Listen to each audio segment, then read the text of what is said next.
Hello and welcome to On the Other Hoof. If you're wondering why I'm wearing a tie tonight, it's because I have literally just got in from day 2 of Royal Ascot. I hope you had a great day. I definitely did, and I know Callum did as well because I was childminding him for the whole day.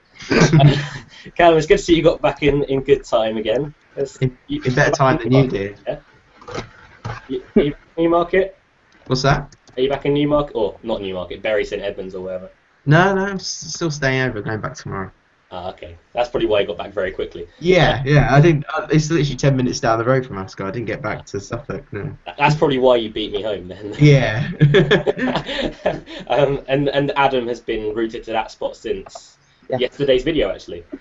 But one thing that may have made Adam move from that spot is Trev, who surprisingly got beat today, but in essence never really looked. Probably from turning out a swingy bottom, you probably could have picked her the winner if you're perfectly honest. I knew she was in trouble a long way out. I mean, just after swinging the bottom, when the Tory started to make a move, and then when it came into the straight, the fugue went, and Trev at 3 would have gone with her, and she struggled to even go with her. I knew she was beat quite a way out. Also, there was an interesting thing on Racing UK. They actually showed her going to the start, and she didn't look right then either, which makes you think, why didn't they withdraw her? But they obviously let her take a chance. Yeah. Cricket said that they're going to get her checked over. They also think she wants further, which is fair enough. But I wouldn't put you off for the Arc though. Me and Callum were talking after the race, and the Arc is around the time of year that the fillies come into their cells and really begin to blossom in a sense, and that's probably what she did last year because she's by far best in the Arc. I want to see her one more time before the Arc before I can make my mind up, because if she went straight to the Arc, I wouldn't be convinced. Yeah. But in that race, another talking point as well, for me, baffling tactics of Mukadram. I just want to say, Mukadram is front runner. He's best when he's left alone in front and has an easy lead. He would have got that today, but Sheikh Hamdan seemingly ran Al Kaya to be a pacemaker. Well, it helped him break the track record. He broke every track record today. It's just the clocks are broken. But I hate this thing of front runner needs a pacemaker. He doesn't at all. Mukadram has never had a massive turn of foot. That's the one thing Mukadram doesn't do. He just goes the same pace and is brutal at it. He just runs his opponents into the ground. Saying that though, take nothing away from the few. That was a sensational performance. That was a fantastic performance, but at any point was Mukadram ever going to outsprint the few? No. Absolutely not. But it baffled me. And a few of you have tweeted in saying how confused you are. I know Maddie was saying Hannigan's lost timing off front runners. They got a lot closer on the usual tactics, and I completely agree with you, Maddie. Paul Hannigan is probably the best from the front, as we saw in the last with Matila. That was a brilliant ride. Obviously, he had a willing partner, but it's just odd tactics on Mukadram. That's all you can say about it. But from odd tactics to a brilliant run in the Queen Mary, Anthem Alexander was absolutely sensational. I know Callum was very taken by it and very appreciative that she won because he had a bit of money on. So, and it was his nap. And it was your nap? Well, yeah, and it beat my nap. But I had Spanish Pipe Dream back and forth. But Anthem Alexander, you have to be impressed with that, Callum. Yeah, very impressed. I just love the way she travelled into that race, and I know she's only won by a neck officially, but I think she's valued for a lot further, if I'm totally honest. And when you see a horse that possesses that sort of cruising speed, you have to take note. And I think she potentially could be a top class filly next year.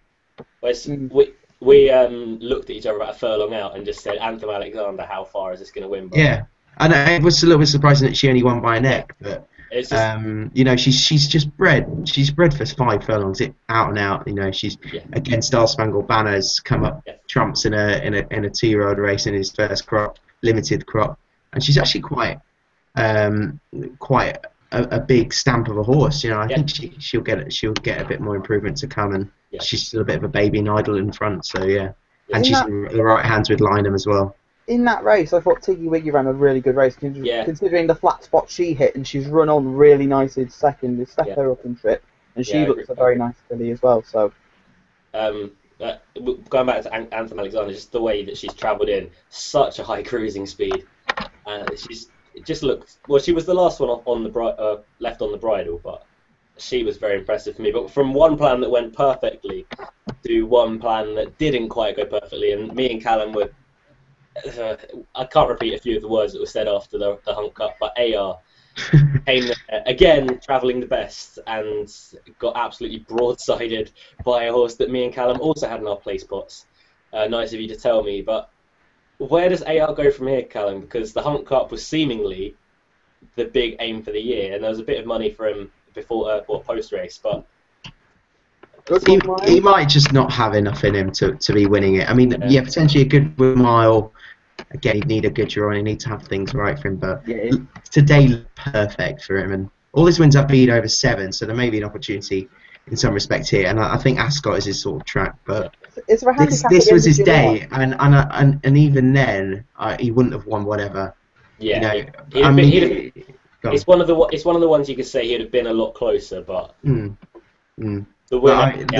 I just look at the draw. I mean, the draw was huge. A huge significance, and he was drawn middle side, whereas your winners from 33, you forced from 29, third, 23. Chill the Kite in particular though ran a super race, and the way he travelled and quickened for second was really impressive.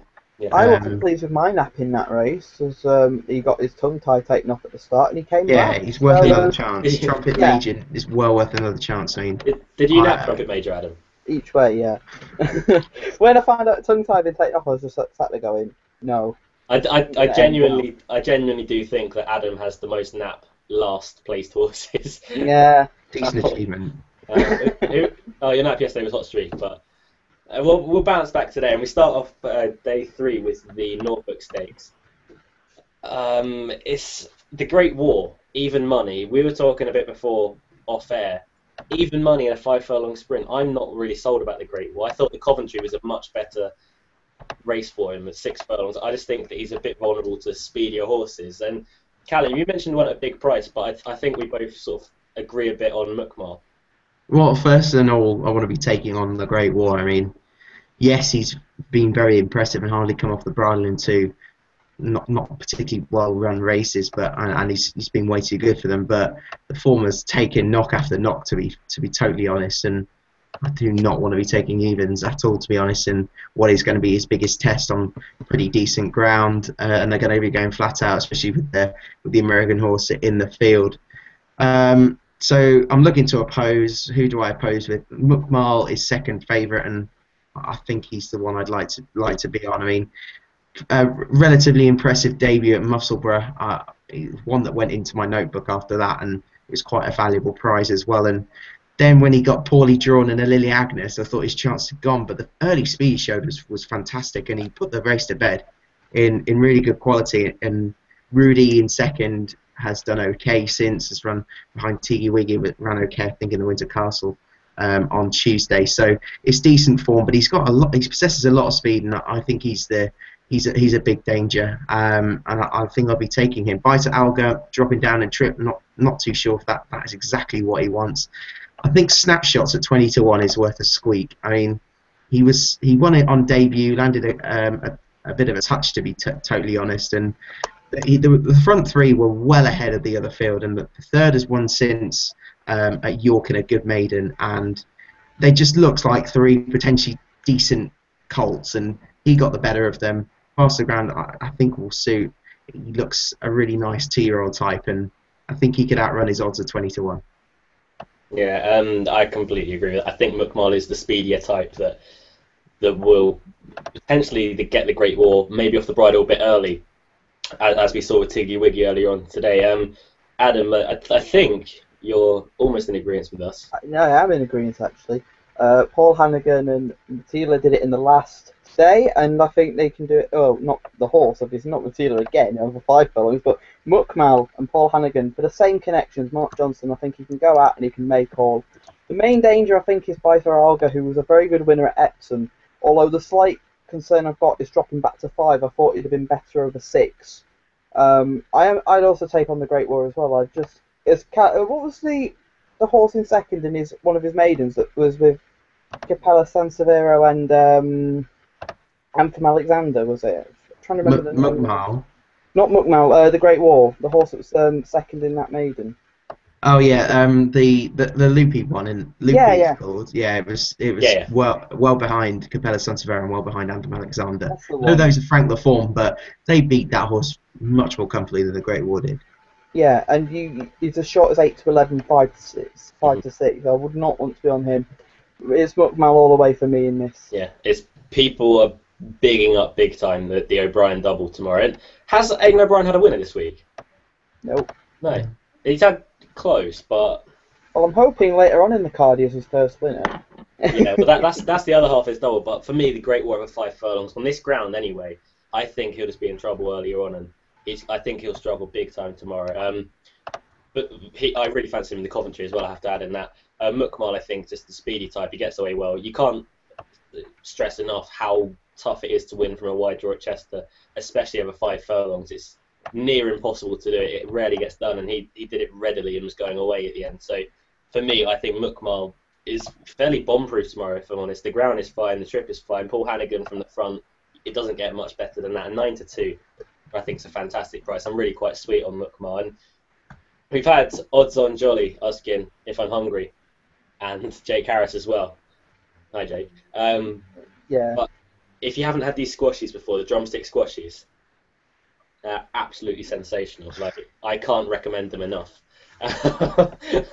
But also, I haven't been long back from Royal Ascot, so I want to meet stuff. But moving on to the Tercentenary, and before we do that, if you have any questions, then please send them in regarding tomorrow's racing. If you have any fancies as well, please send them in. Tweet me at LukeElder13, and it shall get read out at the end of the video. But one that, I think we all fancy strongly is Cannock Chase, who is being well back this evening. And Adam, we'll start with you this time. Are you with Cannock Chase? Well, yeah, the London Gold Cup win was very impressive. I mean, that race has always worked out really well. I mean, a couple of years ago, obviously, Alcazim won it. And I think he is pretty bomb-proof in this race. But if it's one at a slightly bigger price that I'd put up, I'd actually say Obliterator each way. Because you can forgive his run in the Irish 2000 Guineas, because he's never going to go on that ground. And he is worth another go, and also up in trip as well. The one thing I am slightly disappointed at is, why isn't Shifting Power in this race? If there was a race that was made for him at Royal Ascot, it's this over 10 furlongs. I think he would have absolutely hosed up. But Cannock Chase, I think, will be a very popular selection tomorrow, and I can see him winning this quite well. Yeah, I think it's just a case if he turns up and wins.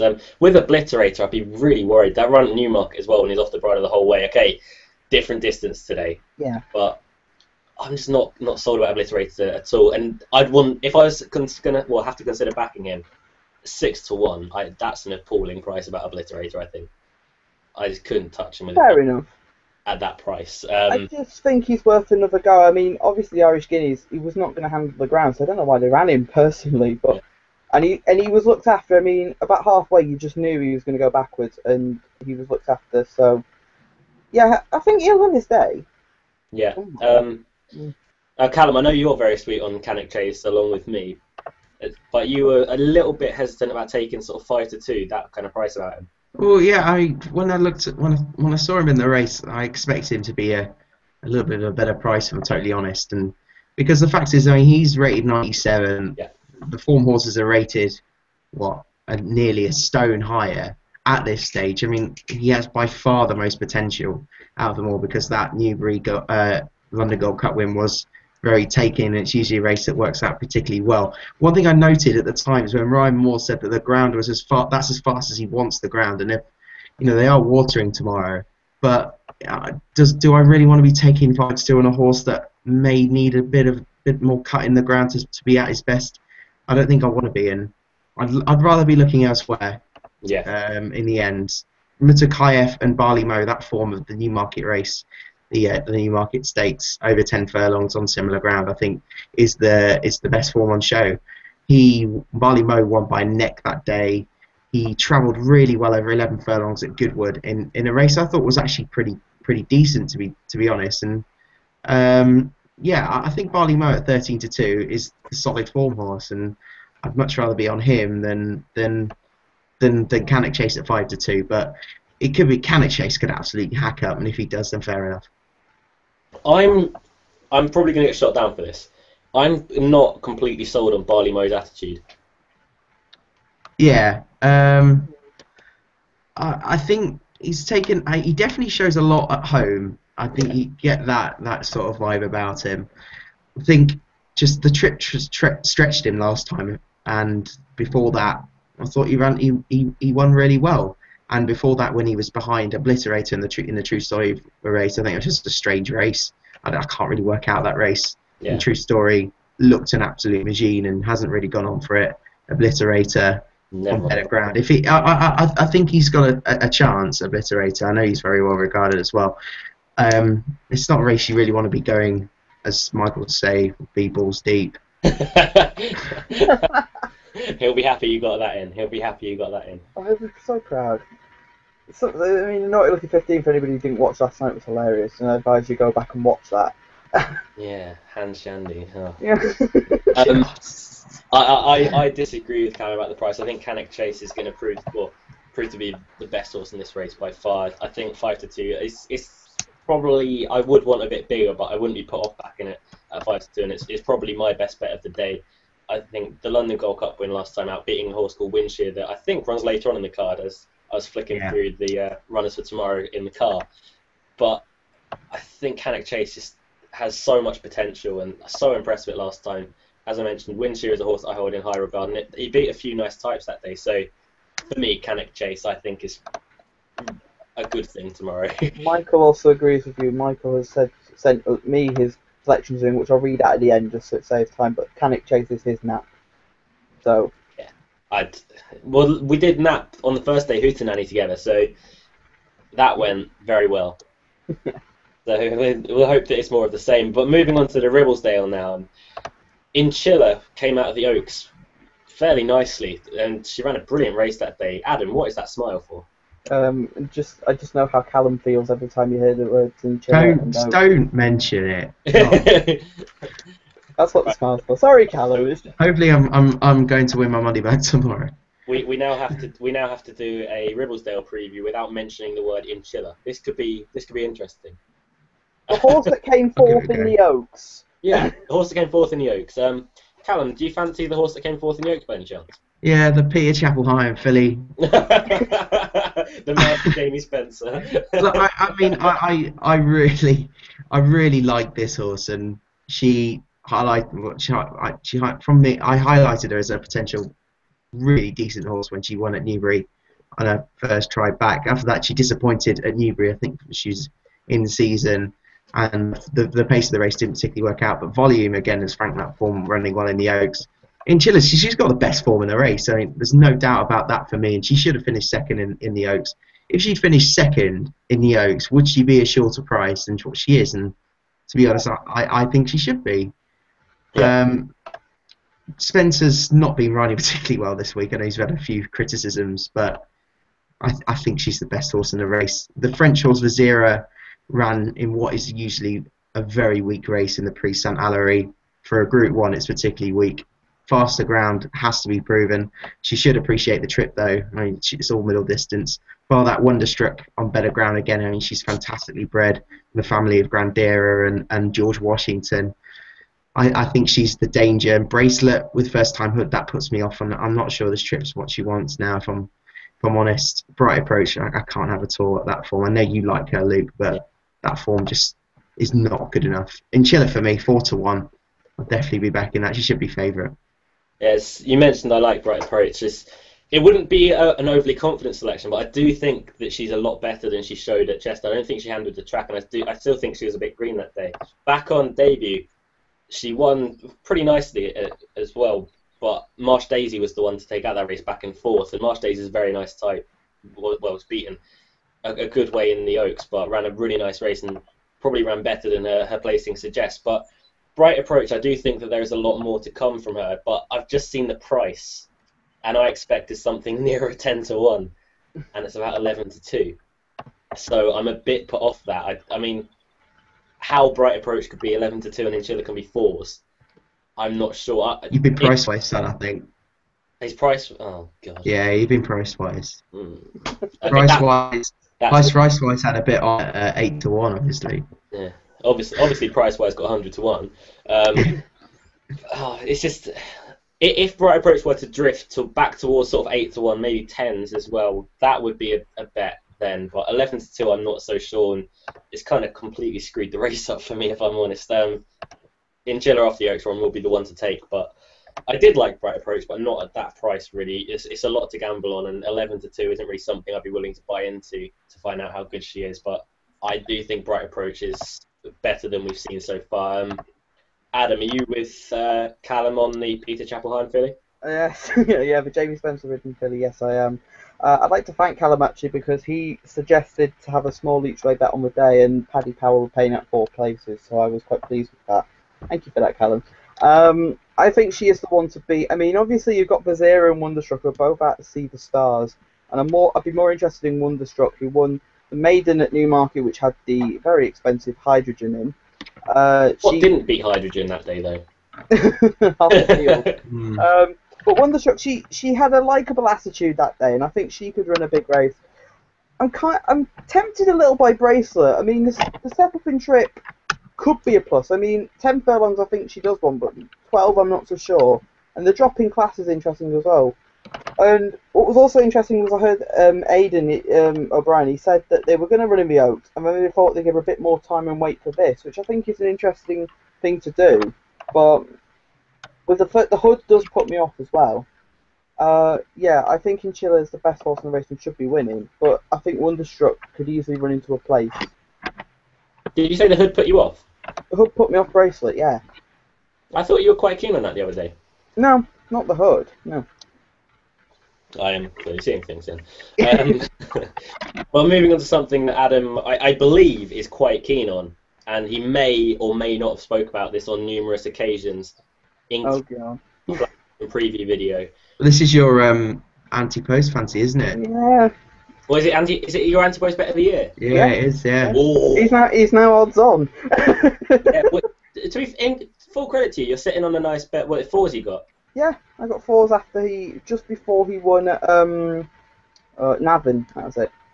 That's a nice bet, and it is the St Leger winner of last year, Leading Light. We mentioned Aidan O'Brien hasn't had a winner, but he's got a few good chances today, and Leading Light is meant to be the second half of that double with the Great War. So, do you still think Leading Light's a good thing? I want to say yes, but right there, that is confidence. If you ask someone if it's a good thing, and they reply with Well, the thing is though, this Ascot Gold Cup, the thing I am going to say, I mean, last year's race was okay, but I think this year's race has got so much more depth to it that I think that there could be, even though Leading Light is my anti-post bet of the season, there is some value behind him. I mean, he should win. I think he's a really strong stayer. I mean, the breeding doesn't make him look that, but all his performances have suggested that 2.5 miles is going to be absolutely up his street. And I think it'd be Aidan O'Brien's first winner of the week, and he could be the next Yates, and that would be very nice. Apart from him, make. Yeah. What do you say? Very big statement. Just say. I'm just saying. Yeah, okay. I think his main danger is Brown Panther, who I'll let Luke talk about a bit more. But I've been very impressed with him this year. Won a couple of bigger prices. Royal Diamond, I think, could run a big race each way, and I put him up when he won at Ascot at the end of last season. I think this trip will benefit him, and the better ground will also be a plus. And Johnny Murtagh had a place today with Purlong. I also like Azima, and Saeed Bin Sarur absolutely loves this race. I mean, he's had winners like Classic Cliche, Cape Tara, Colour Vision, Papineau. So he knows how to train one for this race. And I know his form hasn't been so good lately, but I think he has been laid out for this. And I think he's a big price. And Kieran Fallon, I think, is a very good booking. I have to mention Altano for Germany, who was given not the best ride in this race a year ago, I must admit. My main worry for him is the ground, but I think he can run a big race, and he is one of the assured stayers in this race. And whilst I'm here, I'm going to plug him again. There's an article on German Racing Review, which I'm going to tweet the article right now, if you would like to read it, written by our good friend on Harbour Watch. So if Ryan's watching this, love Ryan. Yeah, if he is given a better ride, I think he can at least get into a place. Yeah. One other I'm going to mention, I don't think Tap the Blastron will actually run. I think the ground will be too quick for him.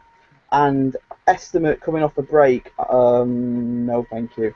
No. Hopefully, Leading Light can win. I think the price is too short. I would not be backing him at that price now, but I hope he wins just for the sake of the anti-post bets, and it would be the first ever one and only other who actually wins.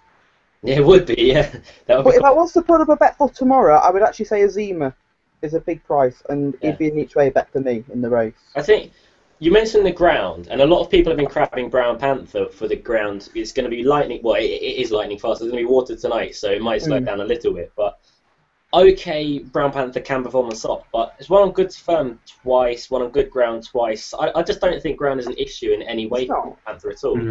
I think if it's soft, fine. If it's good firm, fine. I think he's just a genuinely very good racehorse. I've been dying to see him over this trip for a long time now. He just looks tailor-made for an absolute marathon, and it's what he's going to get here. What, looking at the prices, 7 to 1, 8 to 1. I think that's a huge each-way price.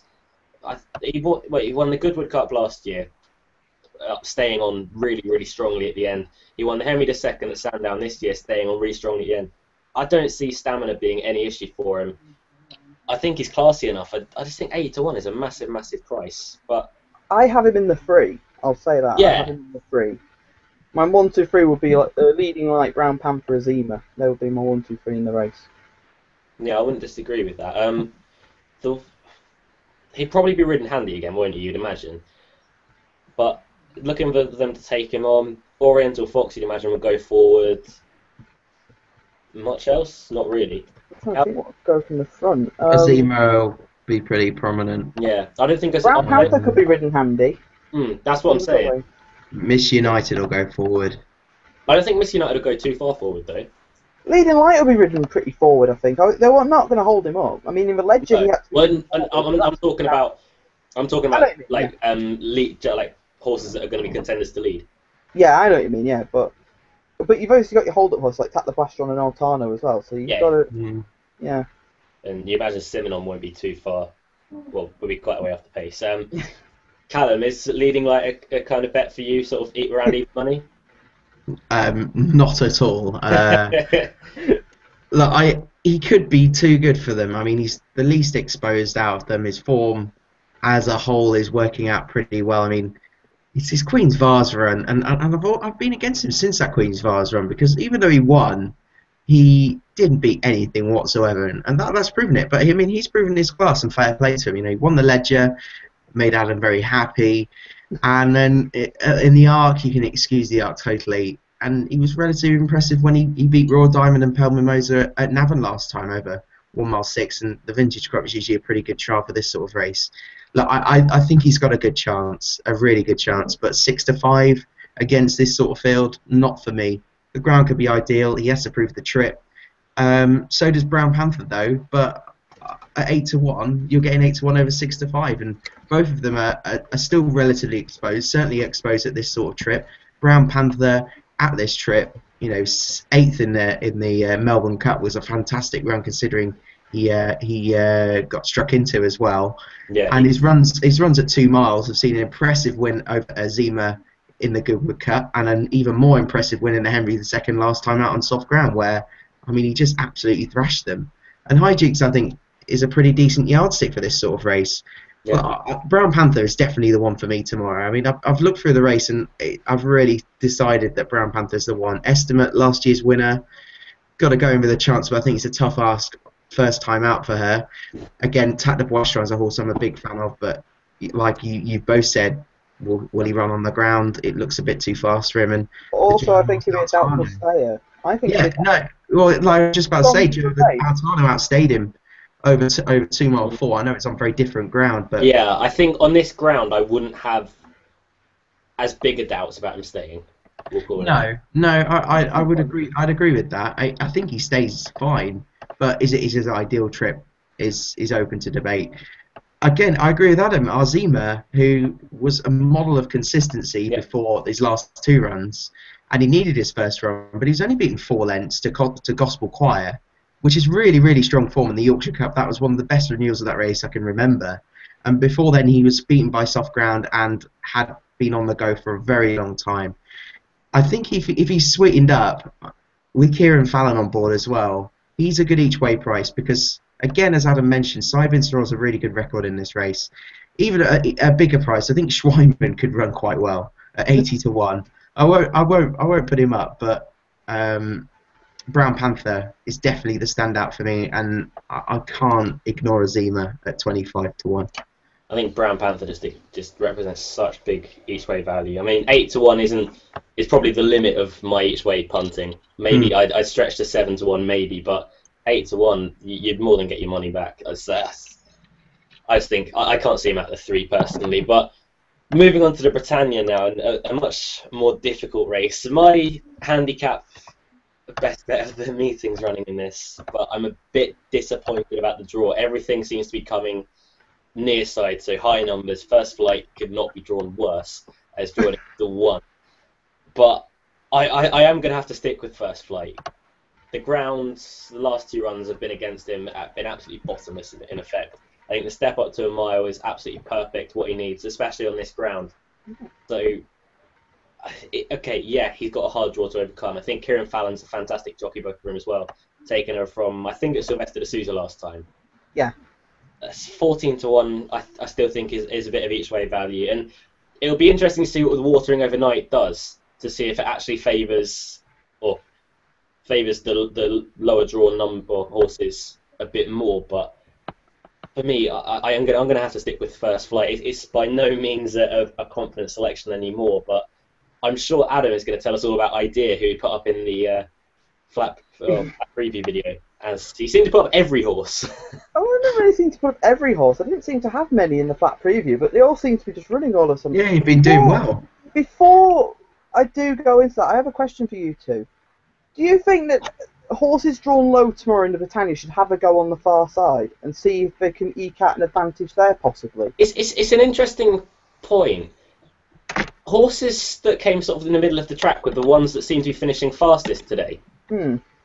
Like, they weren't getting to the front per se, but we had Purlong came there late on. Queen Katrine came widest of all at the end. Chill the Kite was drawn in the middle and came across and ran it. Yeah, Chill the Kite was against the rail the whole time. So I'm just thinking, would it be worth a go for, say, some at the first 10, if they went for the far side in this race? You think that they could eke out an advantage? I think it's better than going to the water near side. I agree with you with that. Yeah, I mean, they could lose and could look like idiots, but if you don't try it, I mean, if they try it tomorrow and First Flight wins Britannia, hopefully Luke will love the idea that I just put up. But is the ground faster near side, or is it just the fact that the pace has been stronger on the near side? Yeah, I mean, when you look at Hootenanny, that was a freak race. Yeah. The Hunt Cup today, it was because all of them were losing so much ground at the start, and it was a messy race. Anything on the rail was being suited by it. The loud signal came from stall 1 on Tuesday, so I think it's where the pace is, really. Yeah, I just like to point out as well with First Flight that I didn't mention is that I did back First Flight for the Guineas this year after his debut, because I was very taken by that. What race did he run in after that, Luke? What race did he run in after that? Yeah, Aiken, mate. Good lad. Not the Akun. No, why did you call it the Akun? You did. Not me. It's supposed to be another guy. But I do think First Flight is a much better horse than 92 rated. I think maybe he's just needed a bit of time. So 92, I think tomorrow things might fall into place, but he's going to have to overcome that draw that hasn't really favoured anything this week. Well, it hasn't been much anyway, we'll say that. But Adam, I interrupted you there. No, it's alright. I asked the question. What was that idea? Okay, well, I think he's quite short in the better. I mean, yeah, he came out first time out and he needed to run behind That Is the Spirit. I thought ran okay today in Jersey. He then went to Kempton and won a handicap there off 79. He won it really easily and he's gone up 10 for that. He's actually drawn quite well in 18. James Doyle on board. I think he's got a big chance, especially on the ground as well. Just a point before I've got another one that I quite like in the race. If you're betting in this race, quite a few bookmakers are going 5 and 6 places. Paddy Power notably going 6 places. So if you in the first 3, he may finish 4, 5, and 6. And the other one I quite like, and I'm surprised he's actually quite a big price. But then again, it could be because of the ground. Is Chattez, who won at Haydock. I don't think good to firm ground is an issue for him. Because I mean, he went on it at Haydock when he was second. And he won that handicap and made some people very rich with the Scoop 6 last time out. I think 20-1 is a big price about him, and I also agree with Luke to an extent on first flight. If he was drawn better, I'd be very keen on him as well. I think about Chates, there is a severe possibility that he may be caught a little bit for toe early on this, because ultimately he is probably going to end up a hurdler. Yeah. Like, he's built to be a hurdler, he's built to be a stayer. A mile, I think, on softer ground, I think he was getting away with it, and then stamina was coming into play later on. On this ground, I'd be a little bit worried about him. I still think he's a fascinating contender in this. Yeah, no doubt. Strong travelling type, though. Yeah. On this ground, I'd be a little bit wary. I agree with that. I say I agree with that, but I think he'll run a big race, and hopefully he'll get in the places. Yeah. Callum, your fancy for the Britannia? Well, the Charté form, I think, personally, is the strongest form on show, and it's going to be very well tested. I mean, what about Carlos come out of the race and won a good handicap at Epsom, and obviously Charté won it, and Zarwan, I think, is the one that will be better suited by tomorrow's test of a mile on better ground. Again, Ed Dunlop has been a trainer that's been well out of form this season, but he's had a few winners of late, and when I noted with this horse, I said that when he does find a bit of form, gets a couple of winners, then this could be the time that this horse strikes, because he's unexposed, his form's worked out extremely well. Second to Mawari and a Newbury handicap that could not be working out better. And again, he made up a lot of ground in that Haydock race. In the race itself, Balimbi ran in it. Thought he was a little bit disappointing, to be honest, because Muscle Brave's very impressive, beat a good horse in Extra Noble as he went on to run well in the London Gold Cup. It's all form that's tying in with all these different races tomorrow. Balimbi, I thought he wanted softer ground, to be honest, and that's why I thought he was so. He looked the most likely winner that day, and I don't think he wants fast ground, so I think he's opposable. I agree with the idea he's got to go in with a chance. The Hors de Combat born in Bombay form, I think, is pretty weak. Magnus Maximus, I don't think wants the trip.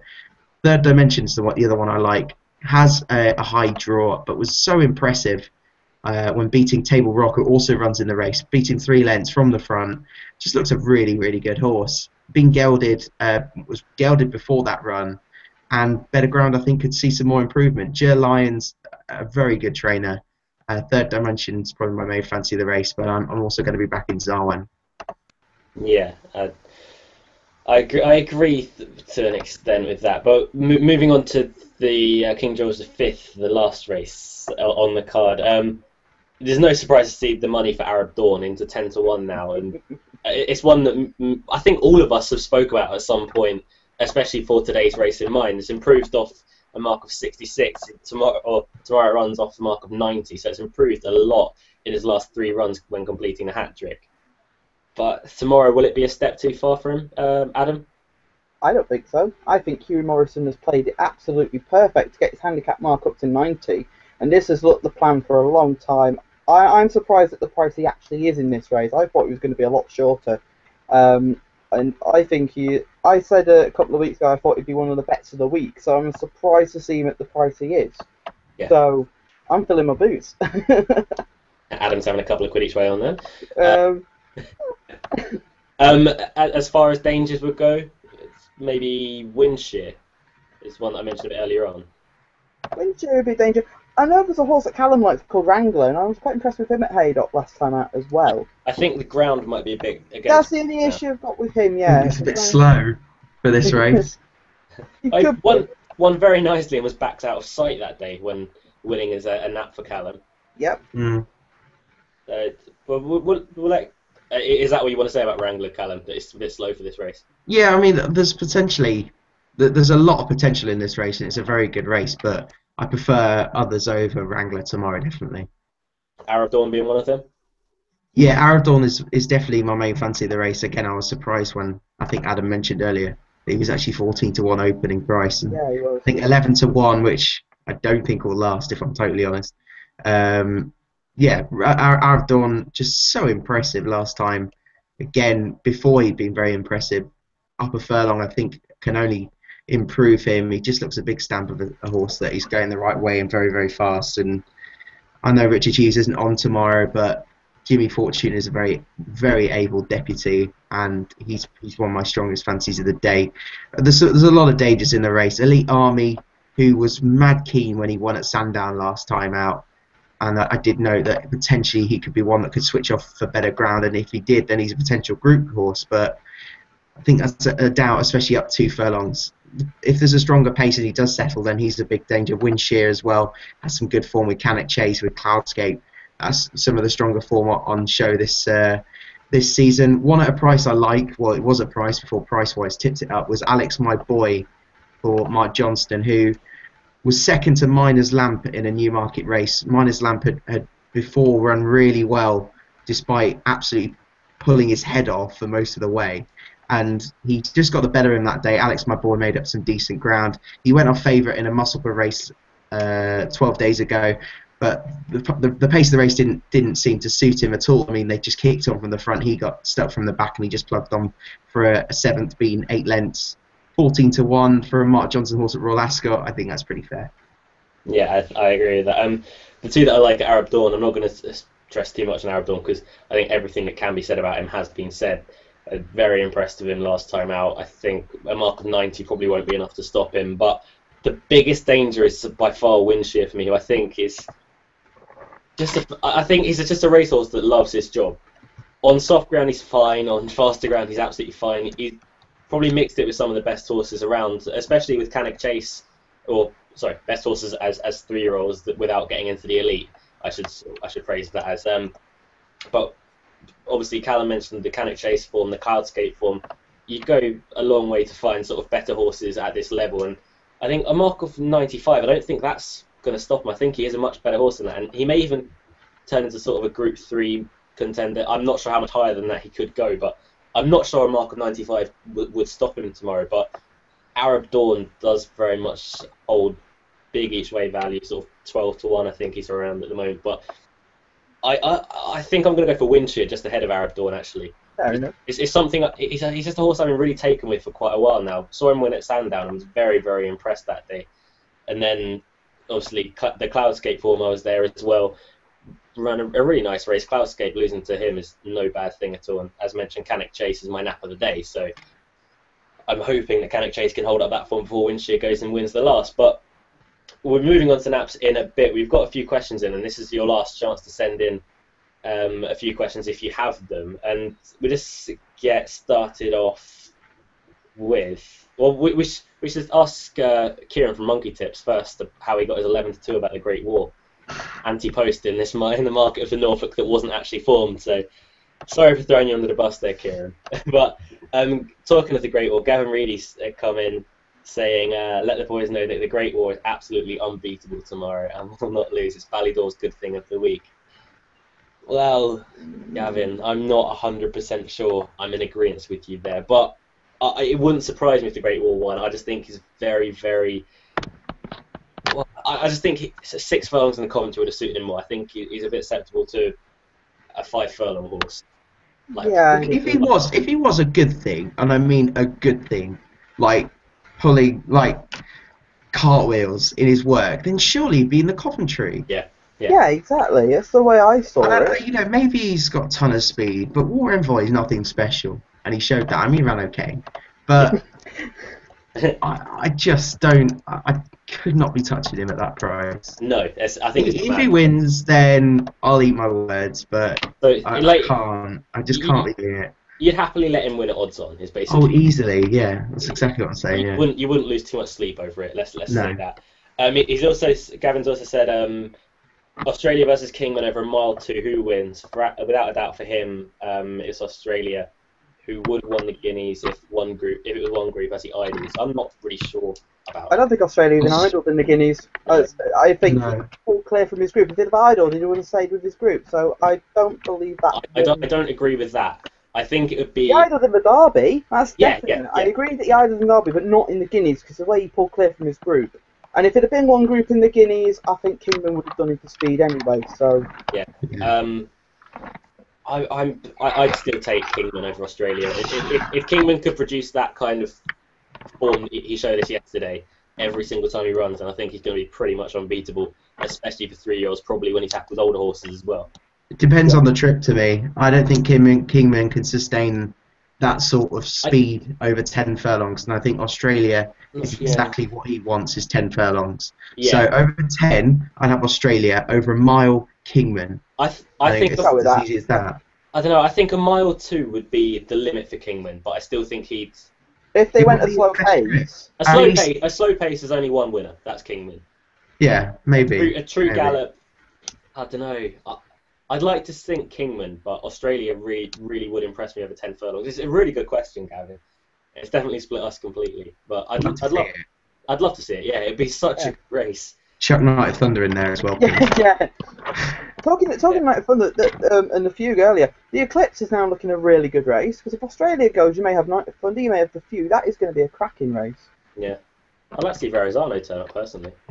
What was the excuse for the Fugue last year in the Eclipse? She scoped really desperate. She scoped really badly after the race. She's last, wasn't she? Yeah, she scoped desperate. I remember them.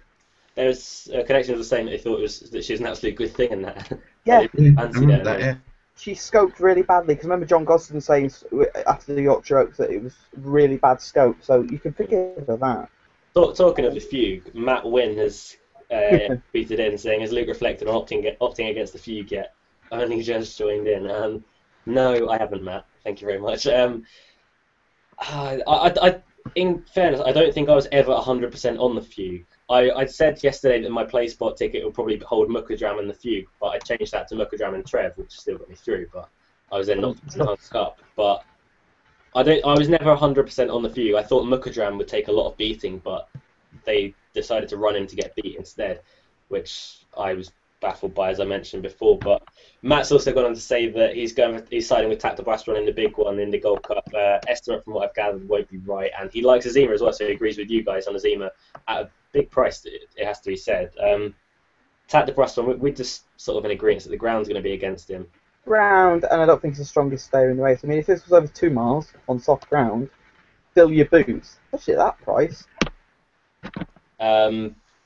Jeff Handley's got in some interesting selections. Agree on Muckmar on his faster ground. We all agree on Muckmar as well, so we won't go on that too much. He agrees with me on Brown Panther, looks at 8-1, looks outstanding value.